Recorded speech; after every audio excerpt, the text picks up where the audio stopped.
from the year 1983 in the Richmond Times-Dispatch. NDBC to open run at Willow.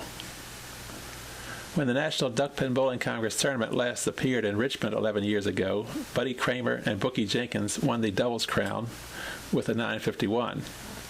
When the tournament returns to Willow Bowl for its 53rd edition Saturday, Jenkins believes that score would be merely respectable. "It's going to take well over 1,000 to win this year," said Jenkins, one of the city's outstanding duckpin pros who is nearing the end of his first year as Willow's manager. "It's questionable whether duckpin bowlers are more adept at hitting the pocket today than they were in 1972, but it's certain that today's pocket hit is more rewarding."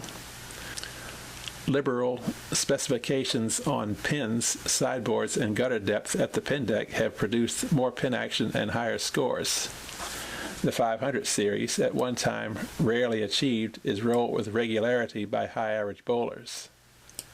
Some veteran duckpin bowlers may prefer more difficult conditions, but the 80-year-old game, which is limited to an area from North Carolina to New England, Quebec, and the Philippines, changed to keep up with the easier scoring of 10 pins and to satisfy the average duckpin bowler. The same reason explains the change to a 2/3 handicap in the national tournament. Willow began to undergo its technical changes in the mid-1970s. It still doesn't rate among the game's highest scoring houses, most of which are located in Maryland. "I would say it's somewhere in the middle between the highest and lowest," Jenkins said.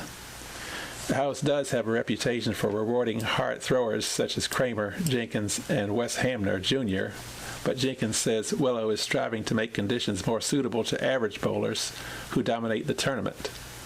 Willow has ordered livelier pins, which Jenkins hopes will arrive before the event starts. If they don't arrive in time, tournament rules will obligate Willow to stick with the old pins. Because of the NDBC handicap and the bigger payoffs of duckpin Pro Tour events, Jenkins says few out-of-town pros will come to Richmond for the tournament's 5-weekend run. "There may be a few who will be here because of the prestige of the national tournament," said Jenkins. Willow will not have a count on entries from the NDBC until Friday, but Jenkins says the field should force some shifts to be spilled over to Fridays. "I would say the interest in the event is equal to, if not more, than it was 11 years ago," Jenkins said.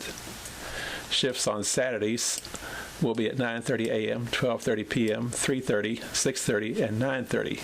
On Sundays, the shifts are scheduled for 9:30 a.m., 12:30 p.m., and 3:30. Friday shifts, if necessary, haven't been determined.